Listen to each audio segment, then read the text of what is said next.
Hello student, DS Chanakya coaching centre में आपका most welcome. आज हम स्टार्ट कर रहे हैं जो हमारे पास जो क्वेश्चन है पार्ट 3 हम आज स्टार्ट कर रहे हैं। एक्सरसाइज 1.2 है, लेकिन ये 1.1 का क्वेश्चन है।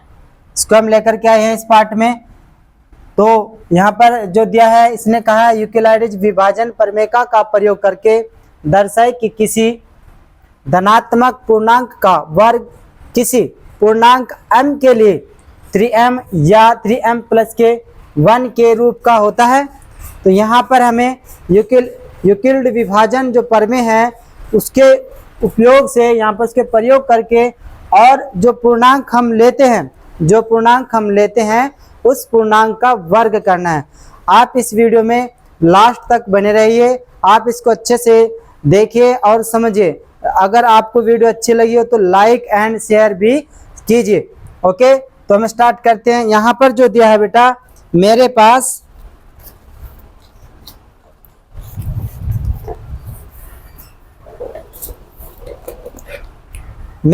है बेटा, मैं मार्कर ढूंढ रहा था। ओके,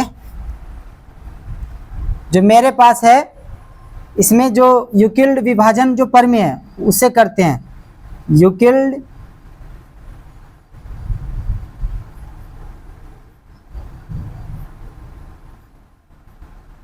यूक्लिड विभाजन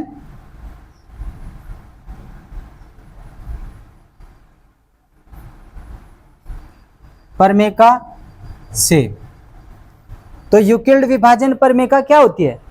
हमने आपको जो इसका वास्तविक संख्या का जो इंट्रोडक्शन है वो मैंने बताया था आपको, उसमें मैंने आपको बता दिया था।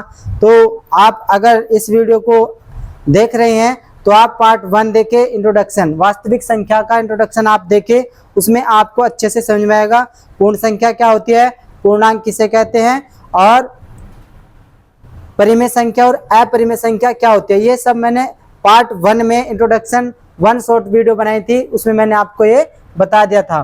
तो यहाँ पर और इसी के साथ साथ मैंने यूक्लिड विभाजन प्रमेय भी बताई थी कि ये क्या होती है। ओके, तो यूक्लिड विभाजन प्रमेय क्या है मेरे पास, a बराबर b q प्लस r, ये मेरे पास है समीकरण 1। ओके, तो यहाँ पर मैं क्या करता हूँ, b बराबर, यहाँ पर मैं b बराबर क्या करता हूँ, यहाँ पर मैं b बराबर 3 रखता हूँ। क्या रखता हूँ? b बराबर 3 रखने पर, ओके, यूक्लिड विभाजन में मैंने b बराबर 3 रखा। लेकिन पॉइंट यह आता है बेटा कि सर आपने इसको 3 को क्यों रखा है। ओके, सर आपने इसको 3 को क्यों रखा, आप यहाँ पर बेटा इसको समझे। जो मेरे पास है पूर्णांक, जो है मेरे पास जो पूर्णांक है, पूर्णांक मेरे पास क्या है, m है। ओके, तो इस m को लेकर के मुझे किस रूप का बनाना है, मुझे बनाना है बेटा आपका इस रूप का बनाना है। ओके, अगर आप बेटा इसको ध्यान से देखें तो यहाँ पर ये b q है। q बराबर क्या है मेरे पास, q मेरे पास m है। यूक्लिड विभाजन में q मेरे पास क्या है, पूर्णांक है, m है। तो यहाँ पर मैं जो मेरे पास 3m और 3m प्लस के 1 के रूप का बनाना है। ओके, तो इसके इस रूप का बनाने के लिए मुझे क्या करना होगा, जो m के जो गुणांक में है वो मेरा b है। ओके, इसलिए मैंने यहाँ पर b बराबर 3 रखा है। ओके, तो इस समीकरण में रख देता हूँ, समीकरण 1 में 3q plus r c। Okay, लेकिन इसमें क्या है, b, जो b है इसमें एक कंडीशन और होती है बेटा आपकी। इसने कहा है कि जो r का जो मान होगा बेटा, ये जो मेरे पास r का जो मान है, इस r का मान जो b है और इक्वल है इसके, r का जो मान है r ग्रेटर देन है, b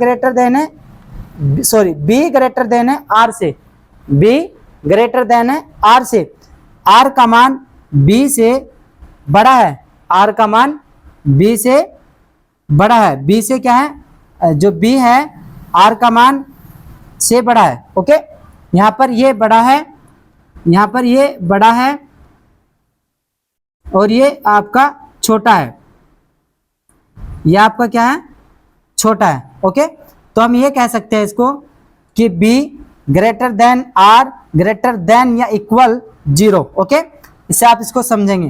तो क्या करते हैं, जब ये इससे बड़ा है तो यहाँ पर बी का मान कितना है मेरे पास 3। ओके, आर का मान और ग्रेटर देन ये और 0। ठीक, अब यहाँ पर आप देखते हो आर का मान 3 से ज़्यादा नहीं होना चाहिए। ओके, आर का मान 3 से बड़ा नहीं होना चाहिए।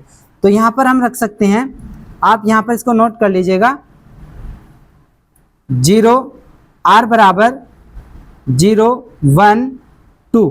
ओके, आप ये मान रख सकते हो। तो यदि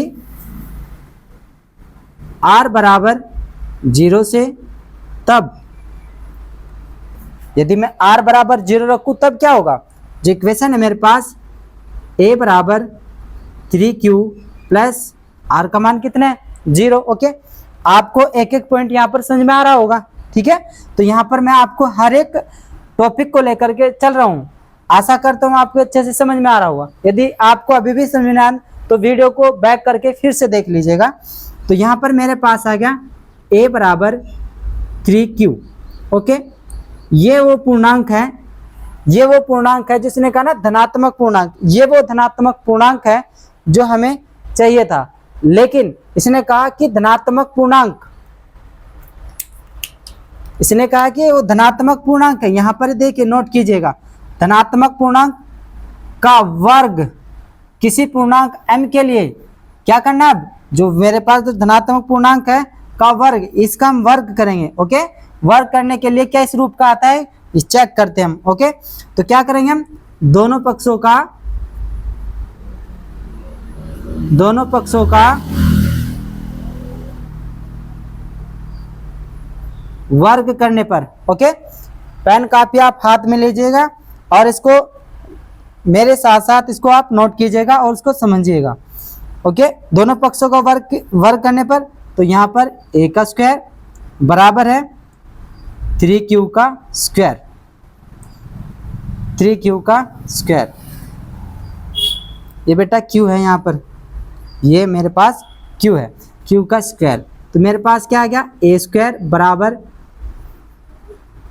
3 3 जा 9 q का स्क्वायर। ओके, क्या करते हैं इसमें, मुझे क्या बनाना है, 3m का बनाना है। तो यहाँ पर क्या कॉमन लूँ, ठीक है ना, यहाँ पर मैं 3 कॉमन ले लेता हूँ, तो 3q स्क्वायर। ओके, अब मुझे क्या कहा था, ये यहाँ पर m के रूप का है, तो m का यहाँ पर वर्ग क्या, तो 3q स्क्वायर हो गया, कि m स्क्वायर हो गया। तो ये मेरे पास आ गया a स्क्वायर बराबर आपका ये आंसर हो गया है। ओके, अब इस रूप का तो हो गया है, अब इस रूप का बनाना है। और इस रूप का बनाने के लिए मुझे क्या करना होगा, मुझे r बराबर जो मेरे पास है, r बराबर अब की बार में 1 रखता हूं। ओके, आप इसको नोट कर लीजिएगा।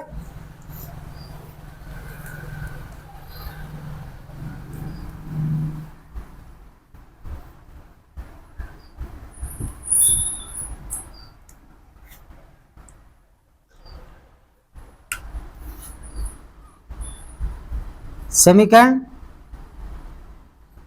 1 में b बराबर 3 रखने पर, समीकरण 1 क्या है मेरे पास, ये मेरे पास है 3q प्लस r। अब यहाँ पर r बराबर क्या रखना है मुझे, r बराबर इस रूप का बनाने के लिए क्या करते हैं, अब ये 1 है ना, तो 1 ही रखते हैं। ओके, क्योंकि मेरे पास जो दिया है, यहाँ पर दिया है मेरे पास r ग्रेटर देन 0 या इक्वल b ग्रेटर देन, और यहाँ पर b मैंने यहाँ पर 3 माना है, तो यहाँ पर जो मेरे पास r होगा वो 0 1 और 2 होगा। ओके, इस पर ये नोटिफिकेशन करता है। अब क्या करते हैं हम, a बराबर r बराबर किस पर, यदि r बराबर 1 पर, तब r बराबर 1 पर है, तब क्या करते हैं, तब इसमें इक्वेशन में रखते हैं a बराबर 3q प्लस 1। ये मेरे पास 3 प्लस q के रूप का हो गया। लेकिन क्या कहा इसने, किसी वर्ग का वर्ग किसी पूर्णांक के वर्ग करने के बाद इसके रूप का बनाना है। ठीक है, तो क्या करेंगे, दोनों पक्षों का दोनों पक्षों का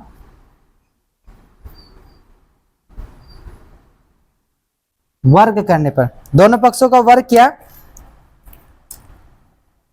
मैं इसको यहां पर बना रहा हूं बेटा, ओके, यहां पर मैं इसको लिख रहा हूं। जब दोनों पक्षों का वर्ग किया तो मेरे पास आया ए स्क्वायर बराबर 3q प्लस 1 का स्क्वायर। क्यों किया हमने स्क्वायर, क्यों किया, क्योंकि ना किसी वर्ग किसी पूर्णांक के लिए तो वर्ग कर दिया।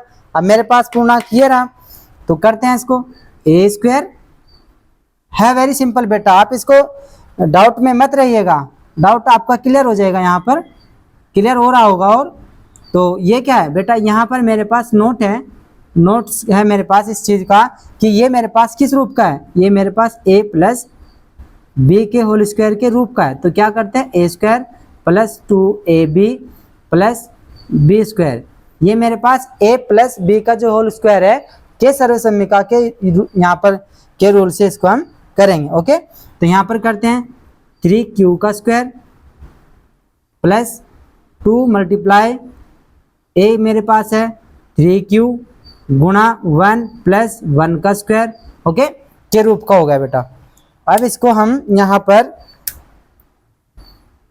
a स्क्वायर बराबर 9q square plus 6q plus 1, okay, यहाँ पर इसकी 3q का स्क्वायर क्या होता है 9q स्क्वायर प्लस 2 3 6 होता है, मतलब 2 3 जा 6 होता है, 6 1 जा 6 और q इसके साथ है, 1 का स्क्वायर 1 होता है। तो मेरे पास ये आ गया, इसको यहाँ पर मुझे क्या करना है, यहाँ पर 1 तो मेरे पास है, 1 एज इट इज रहने देंगे, और यहाँ पर जो 3 है यहाँ पर 3 आना चाहिए, और m का जो आएगा वो देखते हैं। तो यहाँ पर मुझे 3 लाना है, 3 कॉमन कर लेते हैं, 3 3 जा 9 q स्क्वायर प्लस 3 2 जा 6 q प्लस 1, देखिए अभी इसके रूप का हो गया ना, है ना, तो यहाँ पर के रूप का हो गया। अब यहाँ पर अतः पूर्णांक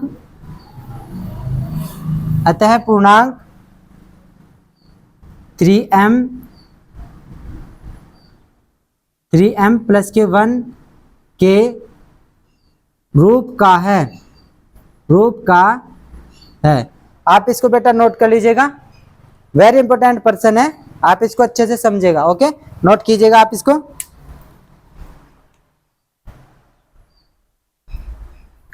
एक्सरसाइज जो 1.2 है, अब उसका जो क्वेश्चन है वो शुरू हो रहे हैं। मेरे पास दिया है कि क्वेश्चन नंबर जो फर्स्ट में है, ये बेटा एनसीईआरटी बुक है आपकी, एनसीईआरटी बुक से हम सिलेबस करा रहे हैं, और बच्चों ने जो प्यार मोहब्बत जो हमको दी और जो लाइक शेयर यहाँ पर जो चल रहे हैं, बहुत अच्छा फील हो रहा है।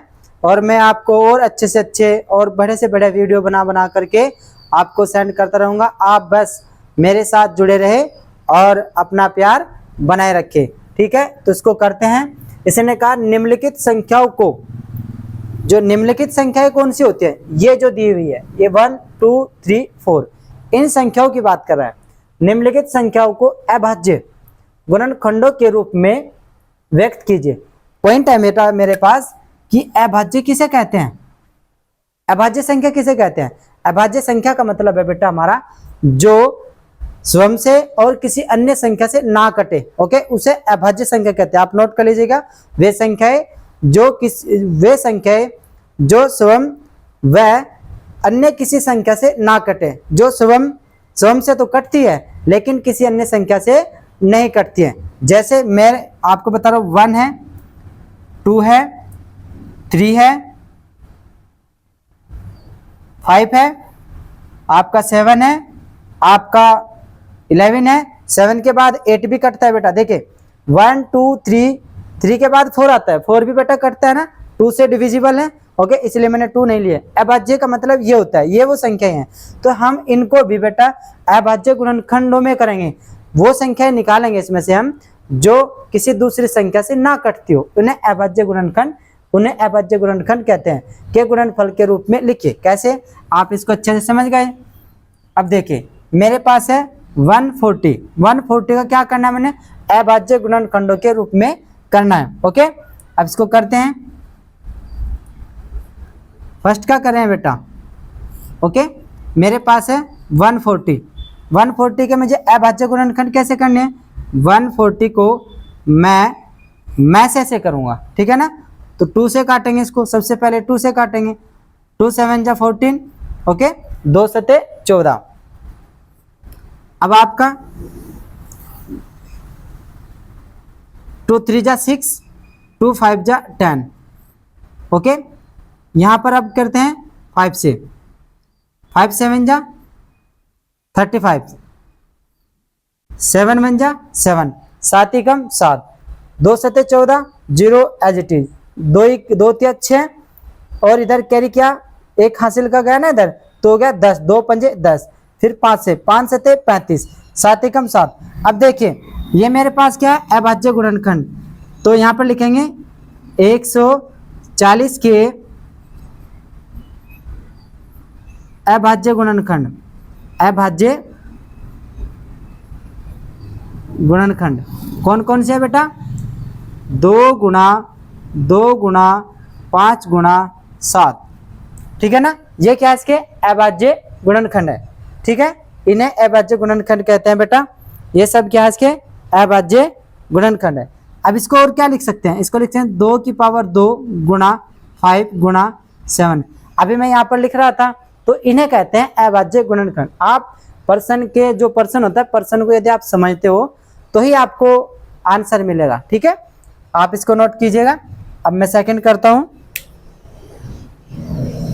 सेकंड है मेरे पास, यहां पर मैं इसको सेकंड कर रहा हूं। सेकंड है मेरे पास,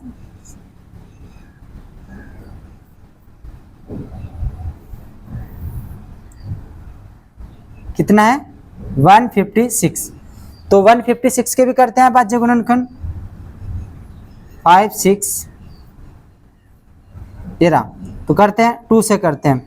2 7 जा 14, ओके, 2 7 जा 14, इधर कैरी हुआ 2 8 जा 16, फिर 2 से करते हैं। 2 3 जा 6, 1 कैरी, 2 9 जा 18, फिर 2 से डिविजिबल नहीं है। अब 3 से करते हैं। 3 3 1 जा 3, 3 3 जा 9, उसके बाद आपका 13, ओके। तो किसके? यहाँ पर 156 के अभाज्य गुणनखंड। मैं आपको बार बार कह रहा हूं, अभाज्य गुणनखंड उन्हें उन संख्याओं को बोलते हैं जो स्वयं और किसी अन्य संख्या से ना कटते हो। स्वयं से तो कटते हैं, लेकिन अदर किसी भी संख्या से नहीं कटते हैं। उन्हें क्या कहते हैं? अभाज्य गुणनखंड संख्या कहते हैं। और ये मेरे पास वो ही निकली है, अभाज्य गुणनखंड संख्या निकली है। क्या? 2 × 2 × 3 × 13। इनको फैक्टर इन्हीं को बोलते हैं। क्या करना? हमें 156 के फैक्टर करने हैं मैं से विधि से, ओके। इसको लिखेंगे यहाँ पर 2 का स्क्वायर 3 × 3 आंसर। आप इसको नोट कर लीजिएगा।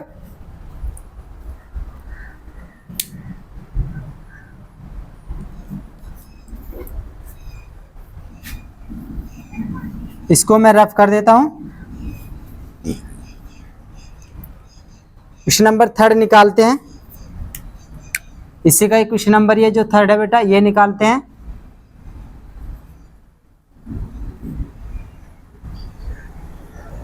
आप बोर्ड में भी इसको इसी तरह से कीजिएगा। स्मार्ट वर्क करने से बेटा आपको अच्छे नंबर मिलते हैं। अगर आप स्मार्ट वर्क करोगे तो बेटा आपको अच्छे नंबर मिलेंगे।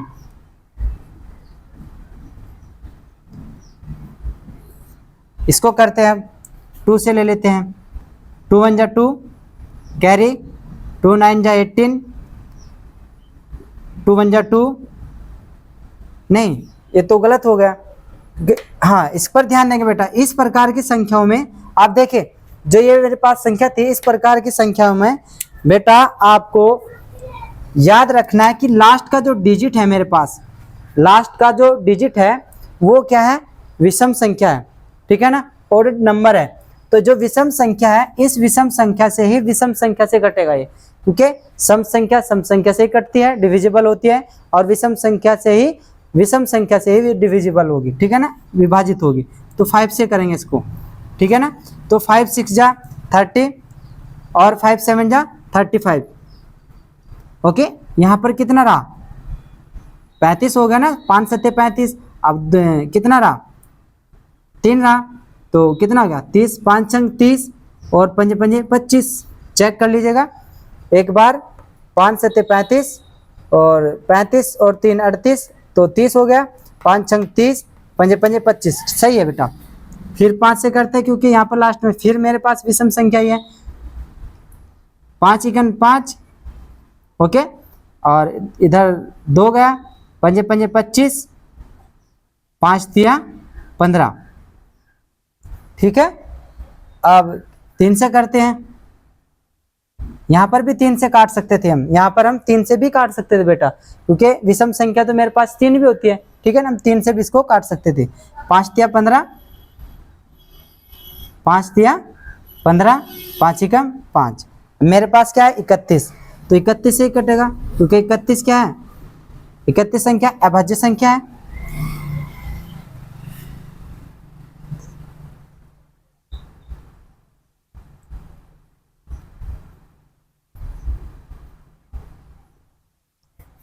तीन 3825 के अभाज्य गुणनखंड क्या है, 5 × 5 × 3 × 31। अब इसको क्या लिखेंगे, 5 का स्क्वायर मल्टीप्लाई 3 × 31 आंसर। ओके,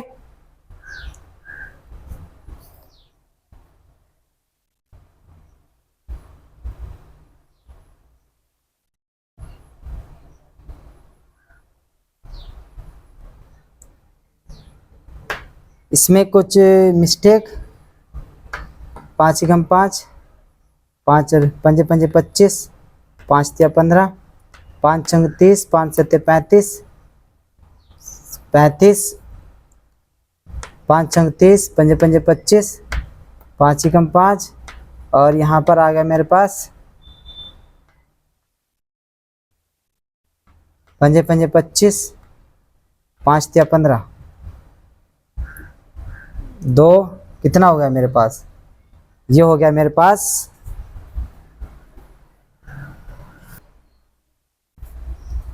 यहाँ पर बेटा मिस्टेक हुई ना, 3 पंजे 15 होते हैं ना, 3 पंजे 15, 3 एकम 3, तो 17 से कटेगा, 3 से कट जाएगा, 3 एकम 3, 3 सत्ते 21, और ये आ जाएगा आपका 17। सोच तो रहा था कि क्या गड़बड़ हुई है, तो 5 गुणा 5 गुणा 3 गुणा 3 गुणा 17, 5 की पावर 2 गुणा 3 की पावर 2 गुणा 17 के अभाज्य गुणनखंड। ओके, अब आगे यहाँ पर करते हैं,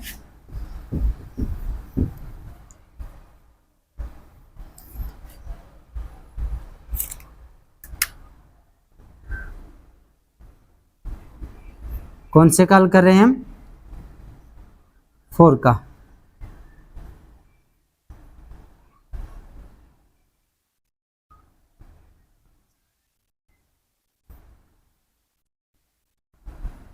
हो जाएगा, 5 से करते हैं इसको, 5 एकम 5। ओके, जब इसको 5 एकम 5 से करते हैं, अब कितने से हो जाएगा, अब इसको करते हैं हम 7 से हो जाएगा। चेक करते हैं, 5 के बाद 6 आता है, 6 से होने का नहीं, तो 7 आता है, इसके बाद विषम संख्या तो 7 है, तो 7 एकम 7 और 3 बचे, 7 चौक 28 और 7 21। वेरी गुड, 7 से हो जाएगा बेटा। 7 पंजे 7 एकम 7, ठीक है, इधर 3, 7 पंजे नहीं, 7 पंजे 35 होते ना, 7 21, 7 चौक 28, 7 चौक 28, 28 और 2 30, 7 या 21। उसके बाद फिर करते हैं 143 हो गया ना, तो 7 से 7 दूनी 14 नहीं होने का, 3 चौक 12 नहीं होने का, तो 143 है बेटा 143 मेरे पास क्या होगा, 143 मेरे पास कटेगा बेटा आपका 11 से काट लेते हैं, 11 से, 11 ही कम 11, तो 3 बचा, 11 तिया 33। अब बेटा मेरे पास आ गया 13, क्या आ गया 11 तिया 33, 13 ही कम 13, ठीक है ना। के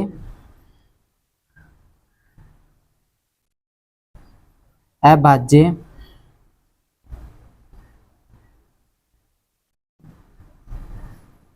गुणनखंड, तो क्या होंगे अभाज्य गुणनखंड, 5 गुणा 7 गुणा 11 गुणा 13, तो ये क्या होंगे बेटा इसके अभाज्य गुणनखंड होंगे।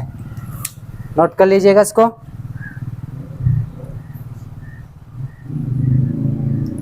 आशा करता हूँ वीडियो आपको अच्छी लगी होगी, तो आप इसको लाइक शेयर एंड सब्सक्राइब कर दीजिएगा और अपने सहपाठियों को भी इसको शेयर कीजिएगा।